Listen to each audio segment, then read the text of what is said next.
Nutrisi adalah proses yang melibatkan pengambilan, pemrosesan, dan penggunaan zat-zat yang diperlukan oleh tubuh untuk pertumbuhan, pemeliharaan, dan fungsi yang optimal.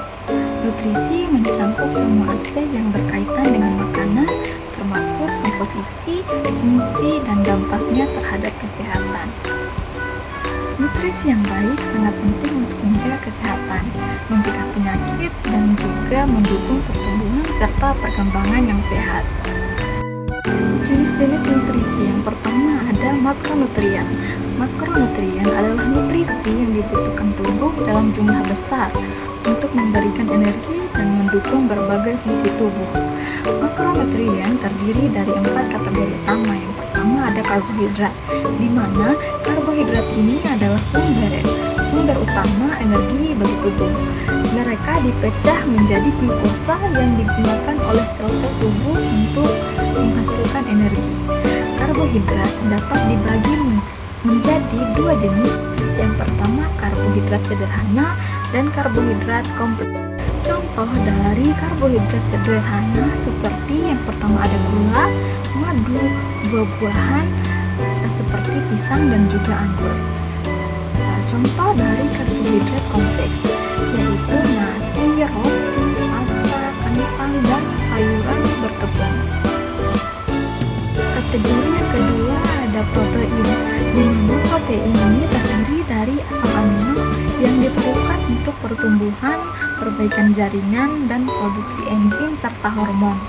Tubuh memerlukan protein untuk membangun otot, kulit, dan juga organ. Ada 20 jenis asam amino, di mana 9 diantaranya esensial dan harus diperoleh dari makanan.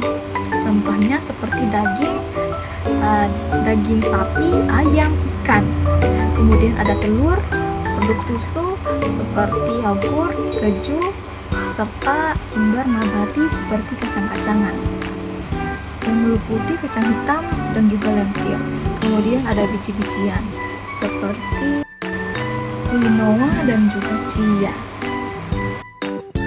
Kategori yang ketiga ada lemak, di mana lemak ini adalah sumber energi yang padat dan penting untuk penyerapan vitamin larut lemak.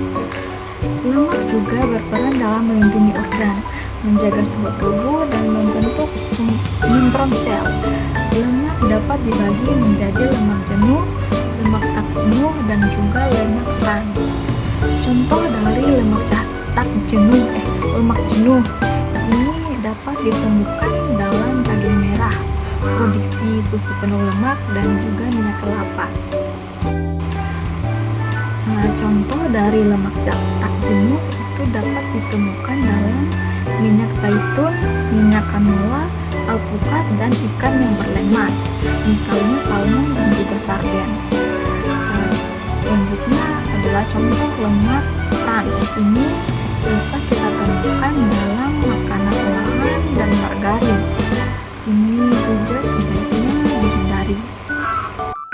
Yang keempat ada air, di mana meskipun tidak mengandung kalori, air ini adalah komponen penting yang diperlukan untuk hampir semua proses biokimia dalam tubuh.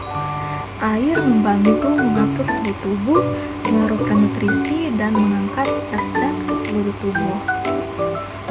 Contohnya air minum, buah-buahan yang mengandung air seperti semangka dan juga jeruk, sayuran seperti mentimun dan juga selada. Jenis nutrisi yang kedua ada mikronutrien.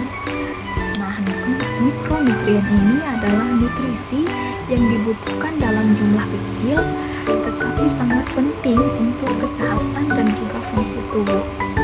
Mikronutrien terdiri dari 2 kategori utama. Yang pertama ada vitamin dan yang kedua ada mineral. Nah, vitamin ini adalah senyawa organik yang diperlukan untuk berbagai proses biokimia dalam tubuh. Mereka berperan dalam metabolisme, fungsi kekebalan tubuh, dan kesehatan kulit. Vitamin dibagi menjadi dua kelompok. Yang pertama ada vitamin larut dalam air seperti vitamin C dan juga B. Kemudian ada vitamin yang larut dalam lemak seperti vitamin A, D, E dan juga K. Nah, contoh vitamin A kita bisa temukan dalam wortel, sayuran hijau dan hati. Kemudian contoh dari vitamin C kita bisa temukan dalam jeruk, stroberi, dan juga paprika. Contoh dari vitamin D kita bisa temukan dalam ikan berlemak, kuning telur, dan dapat diproduksi oleh tubuh saat terpapar sinar matahari. Kategori yang kedua ada mineral. Mineral ini adalah unsur anorganik yang diperlukan untuk berbagai fungsi tubuh, termasuk pembentukan tulang, produksi hormon, dan pengaturan keseimbangan cairan. Mineral dibagi menjadi dua kategori. Yang pertama adalah mineral makro, yaitu ini diperlukan dalam jumlah besar. Dan yang kedua ada mineral makro. Ini diperlukan hanya dalam jumlah yang kecil. Nah, sebagai contoh yaitu kalsium. Kalsium ini kita bisa temukan dalam produk susu, sayuran hijau, dan ikan dengan tulang. Kemudian ada zat besi. Ini kita bisa temukan dalam daging merah, unggas, ikan, dan juga kacang-kacangan. Selanjutnya ada magnesium. Magnesium juga kita bisa temukan dalam kacang-kacangan.